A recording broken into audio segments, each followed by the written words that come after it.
So let's open our Bible in Colossians 1:28.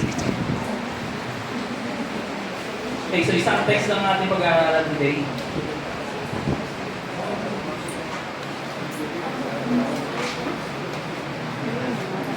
So, this week, tayo po ang assigned to preach the Word. Nag-iisip ako ng what to preach.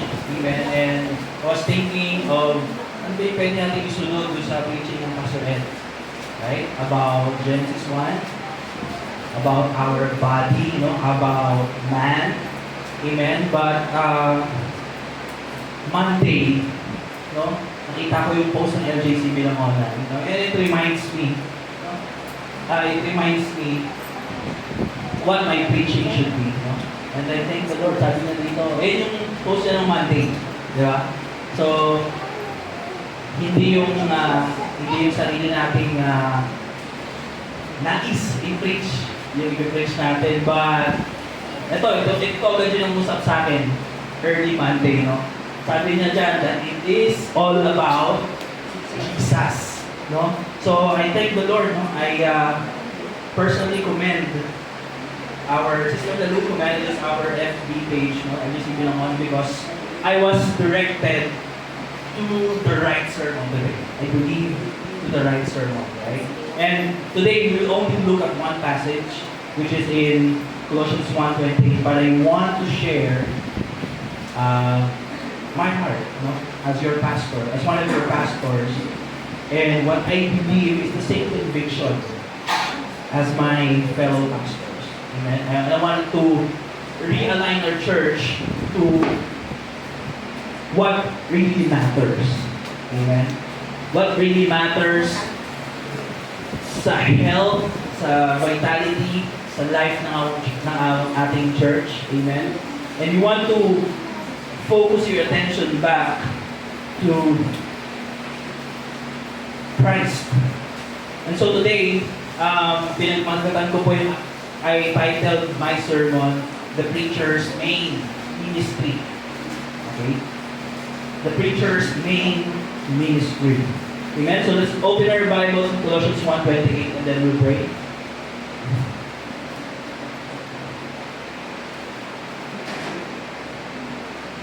Amen. So Colossians 1, chapter 1, verse 28, sabi niya dito,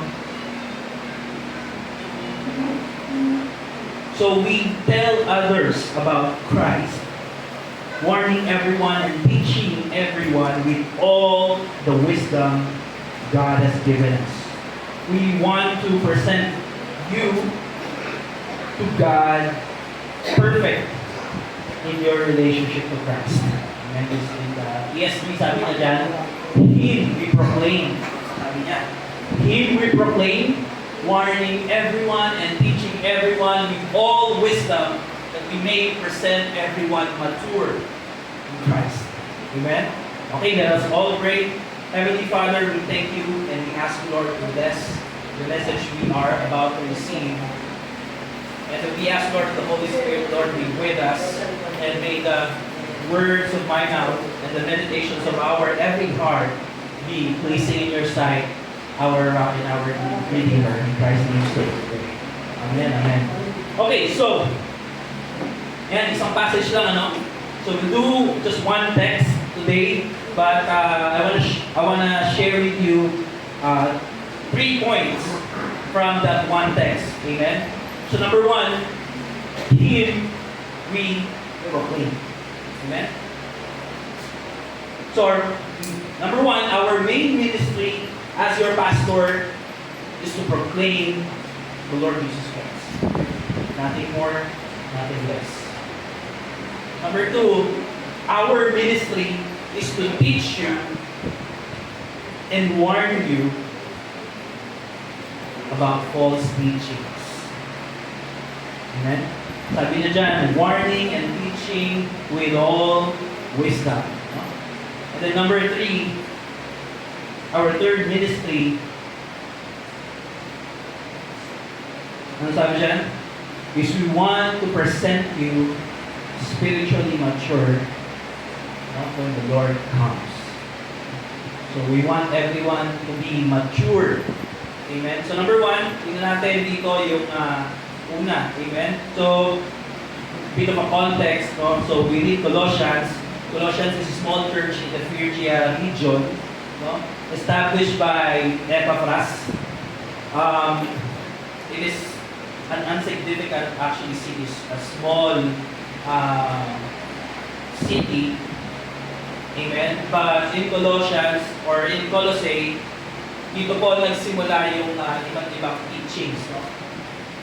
Wherein yung katukan is napaghahalo na nila si Jesus with other teachings. Amen? And so, Paul, writing to the Colossian church, he reminds them, no, of who Christ is. Amen? And then in chapter 2, or in verse, starting from verse 24, we see here kung anong klase ng ministry o trabaho, no? Sabi niya dito sa Tagalog, kaya nga ipinangaral natin si Kristo sa lahat ng tao, pinapaalalahanan at tinuturuan namin ang bawat isa ayon sa karunungang ibigay sa amin. And then sa ganon ay maiharap namin ang bawat isa sa Diyos ng ganap. Okay? So doon tayo yung textual, no? Tingnan natin yung tatlong bagay makikita natin dito, and kung ano yung dapat na gabay ng mga pastor, no? And so, kung ito yung magiging gabay ng mga pastor, ibig sabihin dito yung kami pwedeng sukatin. Amen? Kasi nasa Bible to. So, number one, sabi dito, our main proclamation is, sabi niya doon, Him we proclaim. Amen? Him we proclaim, speaking of our Lord Jesus Christ. Amen? So yan po ang pinaka-main priority namin. Yan po ang pinaka-unang goal namin mga pastors, to be able to preach to you the Lord Jesus Christ. Amen? And what is our biblical case for the preaching of the Lord Jesus Christ, for proclaiming the Lord Jesus Christ? Number one, sabi dito, Christ is the central message of the apostles. No? So we do not model, hindi po namin sinusunod ayon sa aming sariling gusto, amen, but we are biblically modeling our apostles, the first disciples of the Lord Jesus Christ. Right? So when you go to Galatians 1:16, doon tayo sa Galatians 1:16. Ano sabi niya doon? Sabi ni Paul, in order that I might preach Him. No? 1 Corinthians 1:23, that we preach Christ crucified. 1 Corinthians 2:2, to know nothing among you except Jesus Christ and in Him crucified. Amen. 2 Corinthians 1:19, Christ, whom we proclaim. 2 Peter, sabi ni Pedro, we made known to you the power and coming of our Lord Jesus Christ. Sabi ni John, we have seen and heard whom we proclaim to you. Amen. So mga kapatid,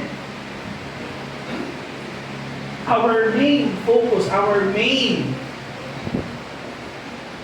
theme in preaching when we stand here is the Lord Jesus Christ. Amen? So we do not only communicate information, but we proclaim and make known to you a person. No? After Acts 2, after nung bumaba ang banal na spirito, what is the first preaching of Peter? Diba? With John and Peter, na nasa harap sila ng mga high council, ano yung pinreach nila? Jesus Christ. When Philip started preaching in Samaria, he preached the Lord Jesus Christ. When Paul was called in Acts 12 and Barnabas to mission, when they were set apart in the Antioch church, their main preaching, their main heralding, their main proclamation, yung kanilang itinataas, yung kanilang ipinagsigawan sa buong Asia Minor, it's just one person.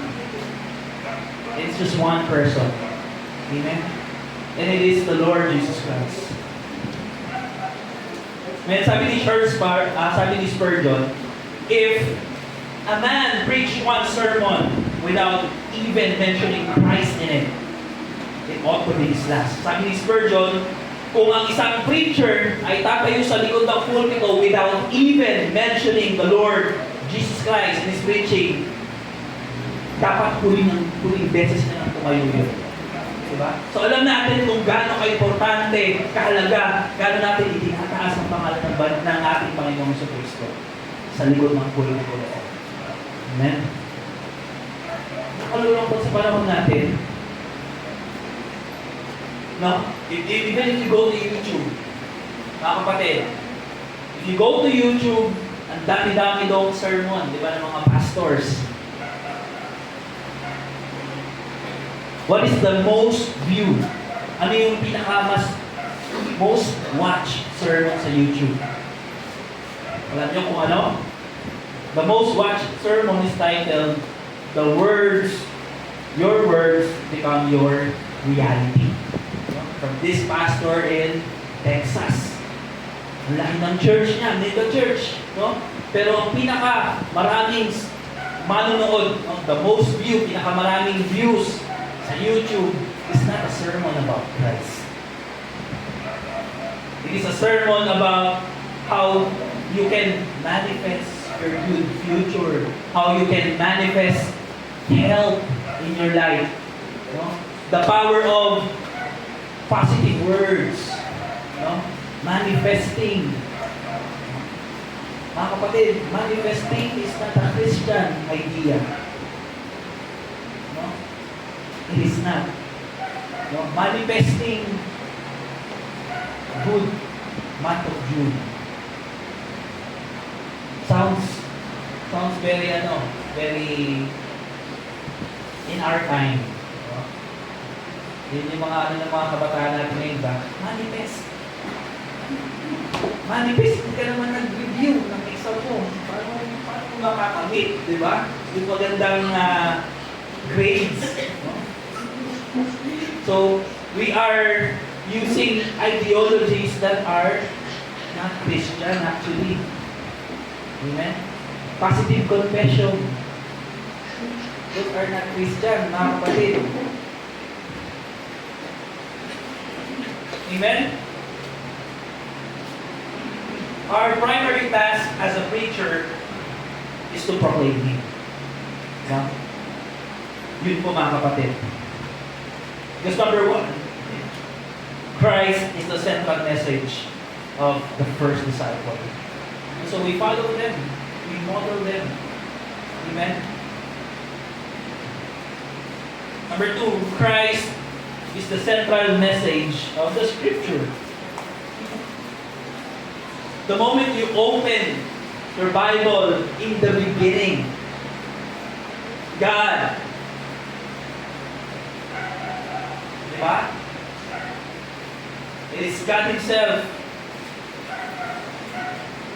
And then pagdating mo sa Revelation, it is God Himself again reigning. Amen? So, Christ is the center or the central message of the Scripture. When you go to Luke 24:27, no? Yung sikat na road to Emmaus. Yung exposition ng Lord doon.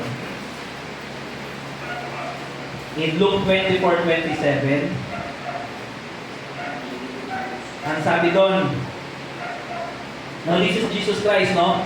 May nakasama niya yung dalawa niyang disciples on the road to Emmaus. Tapos sabi doon sa 27, no? At ipinaliwanag sa kanila ni Jesus ang lahat ng nakasulat sa kasulatan tungkol sa Kanya. Mula sa mga isinulat ni Moises, di ba? From the first 5 books hanggang sa isinulat ng mga susulata. Amen? Beginning with Moses to the writings. Amen? Sabi doon ng ating Panginoon in John, is it in John 5:39? Sabi doon that the scripture testifies of me. Amen? The scripture testifies. Ibig sabihin, the moment you open your Bible, no, even the apostles, nung ang kanilang Biblia pa lamang ay ang Old Testament, the apostles properly interpreted the Old Testament in light of Jesus Christ. Amen? So ang ating Panginoong Jesucristo, ang patuloy na ipinapakita ng banal na kasulatan. Napakalinaw. Amen? So Christ is the central message of the Scripture. Anywhere, kahit saan ka magbasa, Genesis 3:15, the seed, susundan mo na agad sino yung seed. Diba? And then yung table of nations, diba? Yung Exodus, sino yung lamb, sino yung itinaas na brazen serpent, sino yung susunod kay David, in 2 Samuel.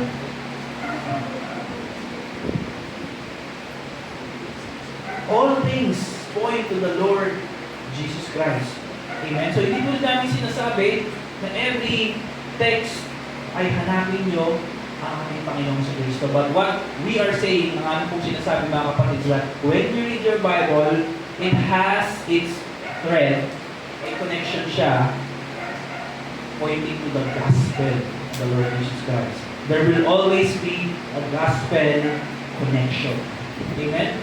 So, why do we proclaim the Lord Jesus Christ? Because Christ is the central message of the apostles. Christ is the central message of the Scripture. Amen? And the third, Christ is at the very heart of our mission. Matthew 28:19-20, sabi niya doon, you go and make disciples of whom? It is Christ's disciple. Right? So our mission, no, bakit napakaraming tao ang tumatawid from land to land, from sea to sea, no, just to para pumunta sa ibang bansa, di ba? Para mag-mission. Ano yung dala-dala ng mga nag-mission na ito? Isa lang, mga kapatid. Why do we talk to Muslim?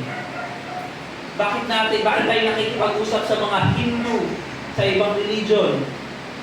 Because we plead with them. Consider the Lord Jesus Christ. Consider Jesus. Amen? Isa ang mensahe.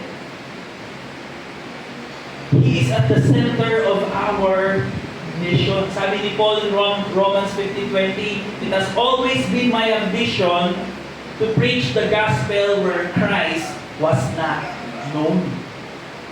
No? So sa lugar na hindi kilala ang ating Panginoong Kristo, doon natin siya dalhin. Sa mga tao na hindi kilala ang Panginoong Kristo, doon natin siya i-preach. Amen? Because the moment we preach, sabi ni Paul, another gospel or another Jesus, diba? Delikado. Why are people giving up their lives? No? For the sake of Christ. Why do we have churches in a communist country? Why do we have churches in Iraq, in Iran, in North Korea? Why do we have secret and underground churches there, mga kapatid? That is because of a person. No? It has always become or because of a person. Amen? So yesterday, no, may pinusang na internet about kingdom. No? Where is the kingdom? Amen? So concerning the theme of the kingdom, how can we relate to the Lord Jesus Christ? No? So if you open your Bible, Acts 8:12, no, this is Philip, no, in the region of Samaria.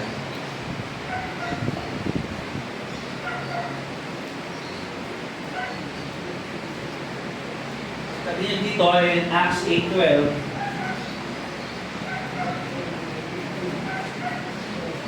But when they believed Philip as he preached the good news about the kingdom of God and the name of Jesus Christ. Amen. Okay, Acts 28. So marami tayong verse kasi this is a textual sermon. Also, you go to Acts 28, verse 31.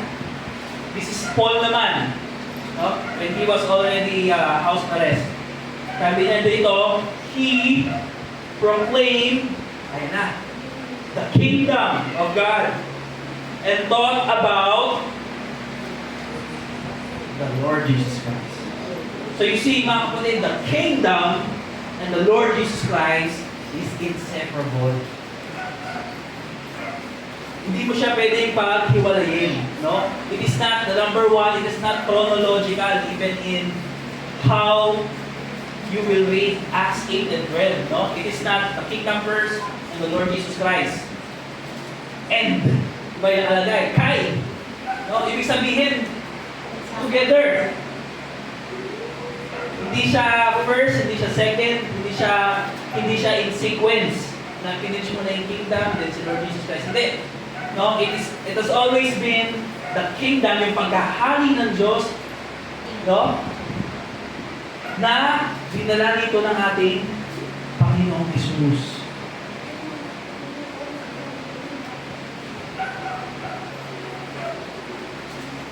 And why are they, ba't di sila pwedeng paghiwalayin? No? Bakit hindi pwedeng paghiwalayin? Yung paghahari ng Diyos at ang ating Panginoong Kristo. No? Colossians 1:13. Saan kayo ilipat?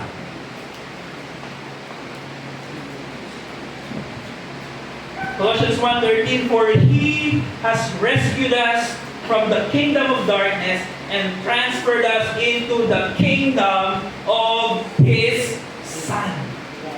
No? So the kingdom of God is God's kingdom. It is the kingdom of His Son. 1 Peter 2, 1:11, it is the kingdom, the eternal kingdom of our Savior and Lord Jesus Christ. Amen? So hindi mo sila pwedeng paghiwalayin. No? Because Jesus Christ and the kingdom are inseparable. No? Once you enter into the kingdom, you enter into the kingdom by being regenerated, right? John 3:3. You cannot enter or see the kingdom of God without being born again. No? So once you come to a saving faith to our Lord Jesus Christ, yung paghahari ng Diyos sa iyo already becomes a present reality. Amen? That is why when we speak of the kingdom is present. It is a present reality. The moment you become a believer in the Lord Jesus Christ, and then it becomes a future reality because yung consummation ng buong kingdom, yung reality ng buong kingdom will find its fulfillment at the second coming of the Lord Jesus Christ. Amen? That is why sinasabi nila that the kingdom is here and not yet. No? Because the kingdom is present in its aspect and future in its aspect. Amen? Enough of the kingdom. Okay, let's go to the second point. So Christ is the main message of our proclamation. Number 2, ano sabi dyan? So we warn and teach with all wisdom. Amen? So dalawang bagay na nakalagay dyan. So we warn you with all wisdom, and then we teach you with all wisdom. Amen? So sabi dito in Acts 20, let's give a story in Acts 20, no? When Paul was in the Ephesus church. Ano yung sinabi niya doon? So, as pastors, no, not only do we preach Christ to you, we also protect you, no, from those teachings na wala sa Biblia. Amen? We protect you from those teachers who has their personal motive. Yung mga may personal na motibo at yung may mga personal na gain. No? So as pastors, we also protect you. Protektahan namin kayo mga kapatid by what? By equipping you and exhorting to you things that are not in the Bible. Amen? So sabi dito, in Acts 20, while Paul was speaking to the Ephesian elders, sabi niya doon, Acts 20:29,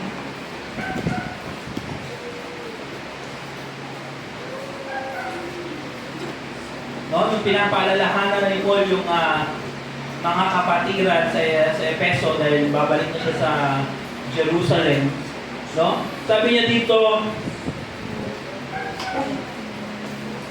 ito yung sabi ni Paul dito, sapagkat alam kong pag-alis ko ay may mga tagapagturo riyan na katulad ng mga lobo na papasok sa inyo at sisira sa inyong grupo. Amen?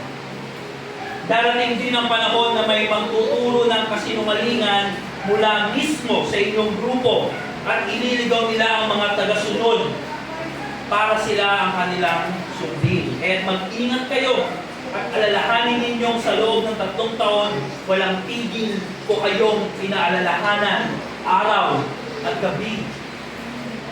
There is an exhortation, a warning, an admonition, na baka maligaw tayo.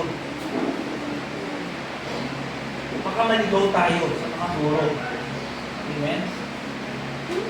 So we warn you. Amen? Even the Apostle Peter, in 2 Peter 2, warning about false teachers. The Apostle John, in 1 John, warning about people denying the incarnation or the humanity of the Lord Jesus Christ. So, ibig sabihin, sa iglesia or sa katawan ng Panginoong Jesucristo, there will always be people who will try to deceive the body of church. And so, bakit pastor ang tatawag sa inyo? Or bakit pastor ang tawag sa amin? Bakit pastor? Shepherd? Appointment?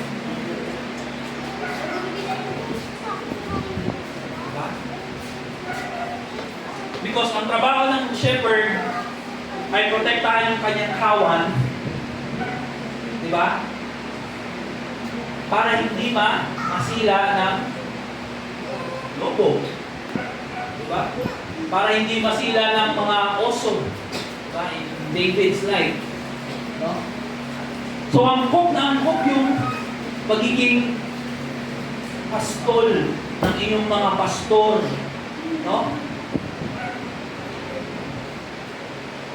Kasi our ministry is to also protect you and warn you from false teachings. Amen? We warn you. Now, like the apostles, our ministry is to protect the flock from all false and unbiblical teachings. Why? Because the church was entrusted to us.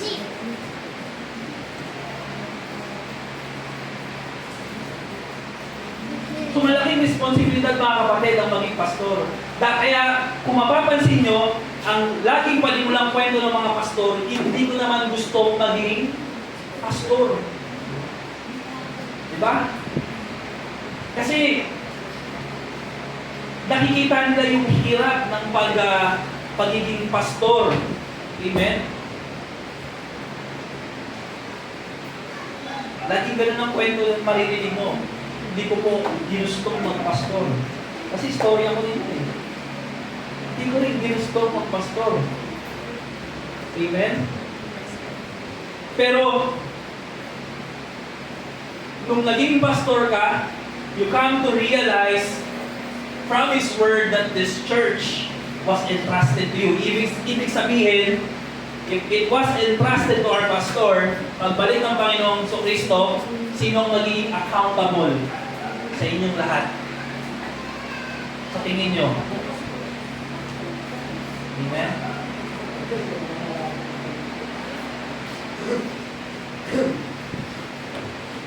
Sino ang magiging accountable? Amen? Now, hindi lang yun mga kapatid. Yung iglesia na ipinagkatiwala sa inyong mga pastor is a very valuable possession of our Lord Jesus Christ. Why? Ano sabi niya in Acts 20?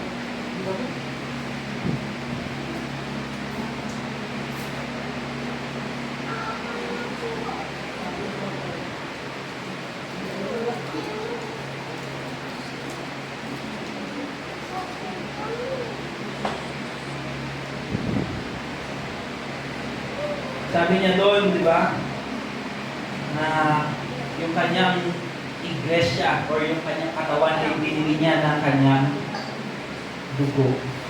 Di ba? Acts 20. Sabi niya doon, ito yung ipinagkatiwala sa amin, no?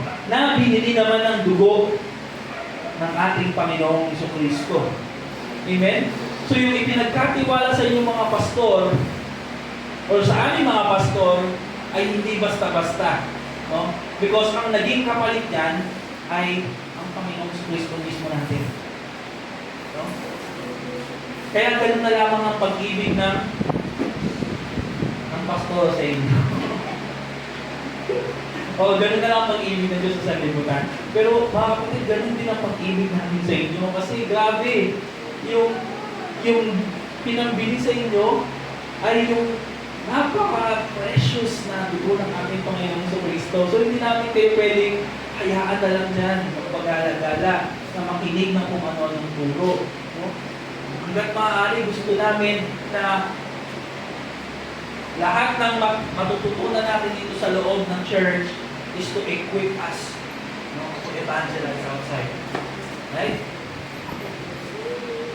So napakamahal, kaya alam nyo, mahirap maging pastor, no? Kasi napakalaking bagay yung pinagkatiwala ng Diyos sa amin.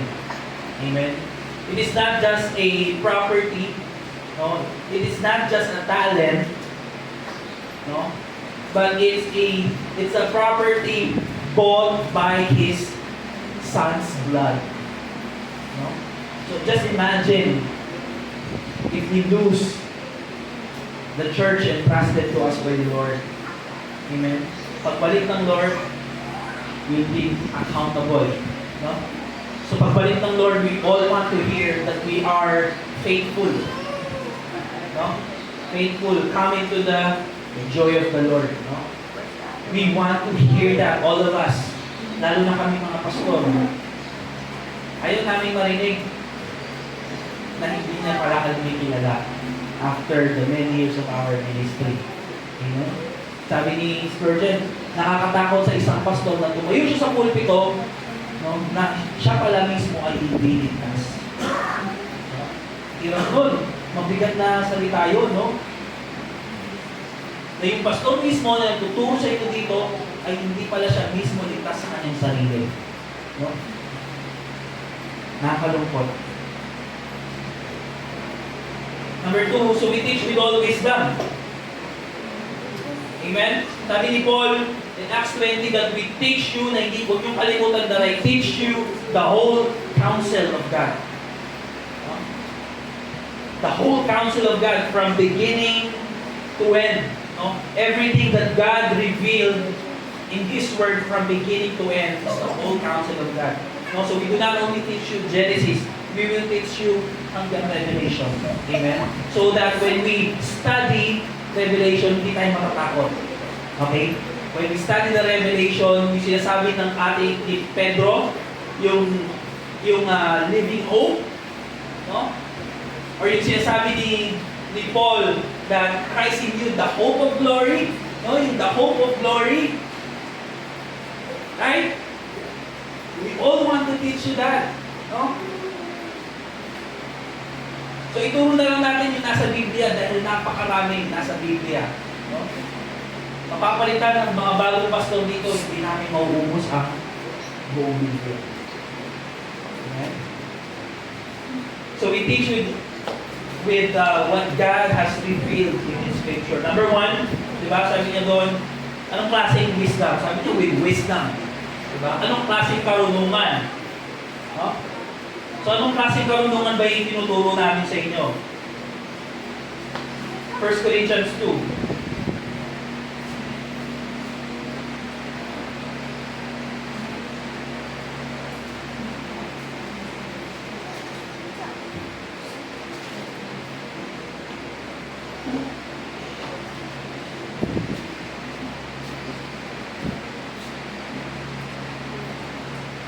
Ano nakalagay dyan?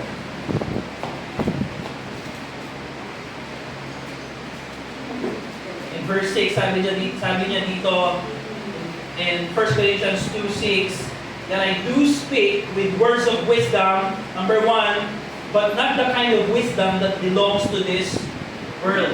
It is not a worldly wisdom. Ano yung pangalawa? Not taught by human wisdom. Amen?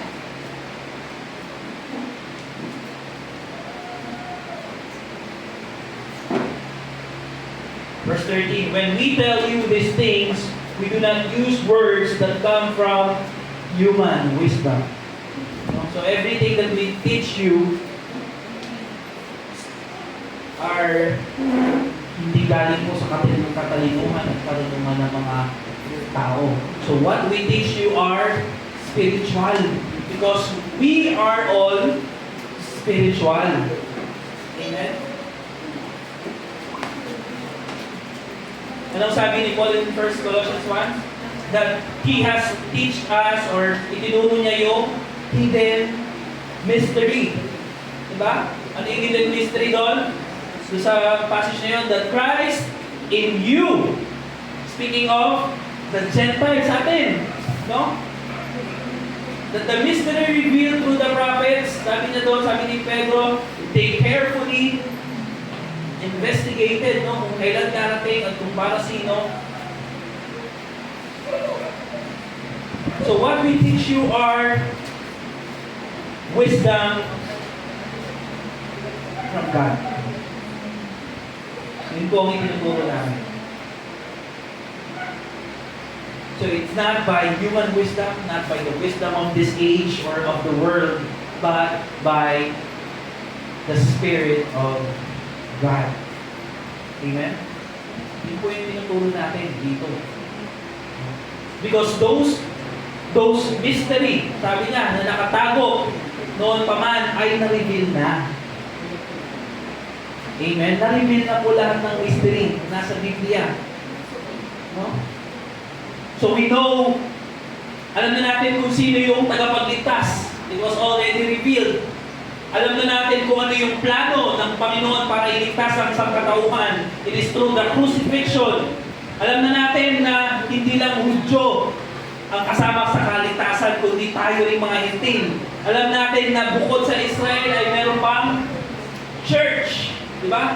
Alam natin kung paano babalik ang ating Panginoong Kristo muli. There are so many hidden mystery na revealed na ng ating Panginoon, and those are the things that we made you know. Yun po ang ipinapa-alam namin sa inyo. Because they are already revealed, no? By the Lord Jesus Christ and by the Scripture. So what we teach you, mga kapatid, are always anchored in the Word of God. It is always anchored in the Word of God. Okay, so number one, we teach you about the Lord Jesus Christ. We proclaim the Lord Jesus Christ. He is our main proclamation. Number two, we protect you by warning you and teaching you about what is biblical. And then number three, we want to present you spiritually mature in Christ.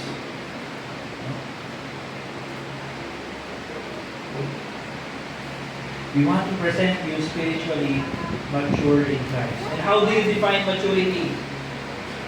What is biblical maturity? Okay, so biblical maturity is not defined by age. Amen?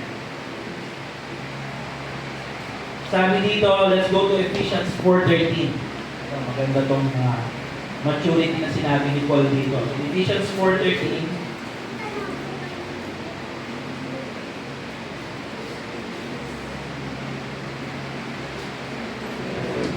Ayan, sabi niya dito in verse 13, this will continue until we all come to such, and speaking of the gifts, no, na ibinigay ng ating Panginoon sa church.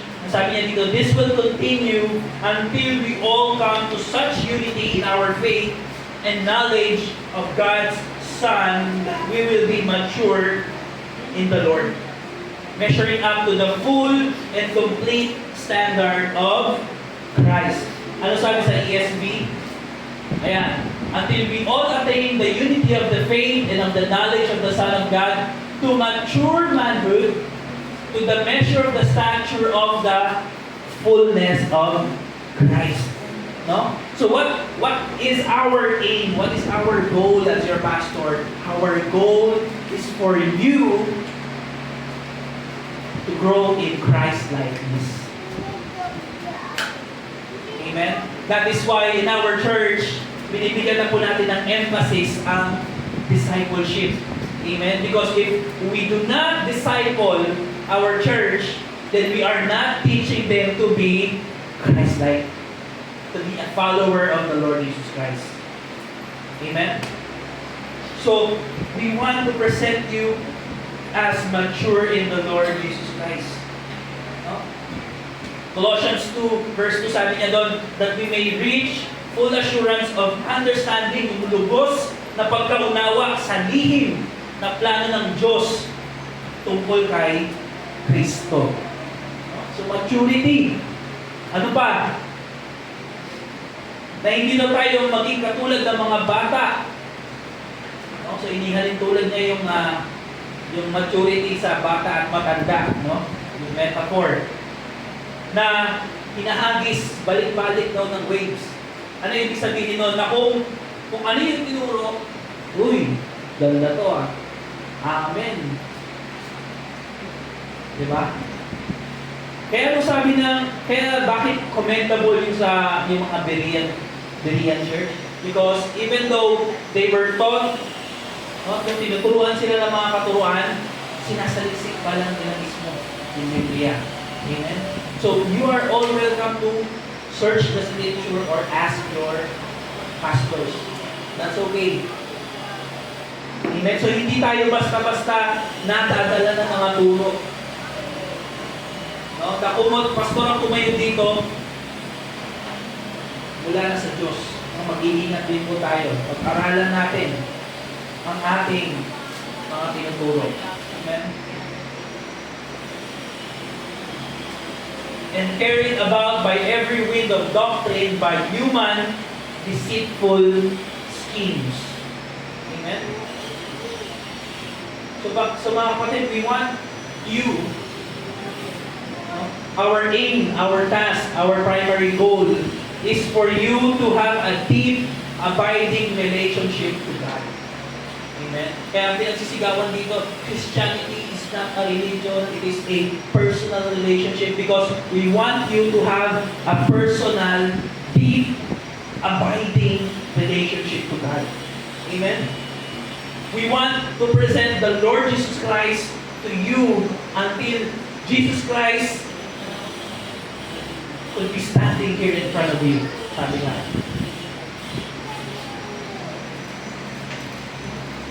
Amen? So, number one, our ministry is to proclaim Christ. Amen? So how will you measure your pastor? If our ministry is to proclaim the Lord Jesus Christ, is our preaching gospel saturated? Is it always about what the Lord has done sa buhay natin? Amen? Is it Christ-centered? Amen? Number 3, is it God-honoring? What do I mean by God-honoring? Is it exalting God for His character, for who He is? for what he has done, or is it exalting man over God?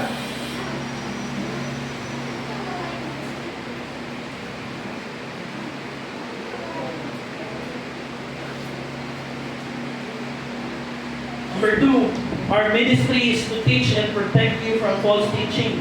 Are we equipping you? Amen? Number one, are we preaching Christ and the gospel? Is it God honoring? Number two, are we equipping you to learn His Word? Are we protecting you from false and unbiblical teaching? No? Then number three, are you maturing under your pastor's care? Yeah. Are you maturing in your pastor's care? Are you growing in faith? Amen. Are you growing in love of God and of others? We can evaluate our ministry, mga kapatid. No? Kung passing ba kami or failing grade. Amen. You can always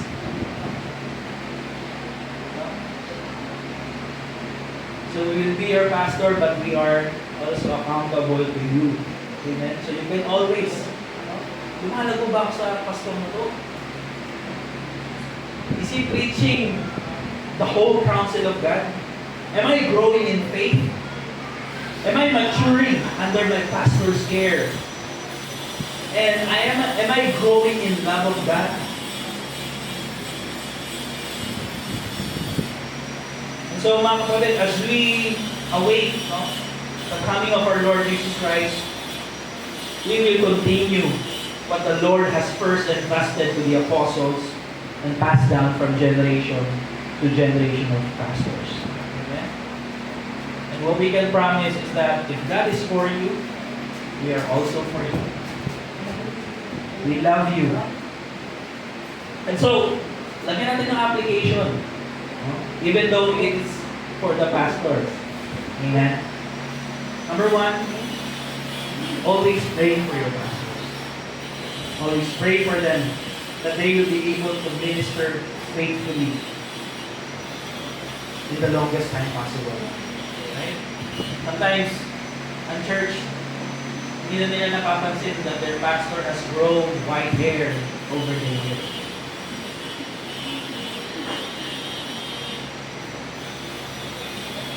Pray for them. No? That God will always give them the strength and sustain them sa kanilang ministry. Because your pastor speaks more of you to the Lord than themselves. Yan po ang realidad. When your pastor kneels before God, he speaks more of you than his personal needs. Your pastors are more concerned about your welfare than ourselves. So number one, always pray for your pastors. Pray for us. Hindi nang nire-request na even in the Bible, sabi ni Paul that we always pray for us. Yun lang po yung aming mahihingi sa inyo mga kapatid. Always pray for your pastors. Number two, support your pastor's needs, especially those who labor full-time in the ministry. Let us support them. If your pastor is missing a pair of socks, bilan mo siya. Kahit medyas lang, pwede siyang bilan. Kasi na-experience ko rin eh. Yung mga pastor pala pwede yung bigyan ng medyas na pang-preach. Diba? So, nakakatuwa yung mga ganun, na maliliit na bagay na hindi natin napapansin, pero may nakakapansin pala. So, si pastor, ay, wala pala siyang belt.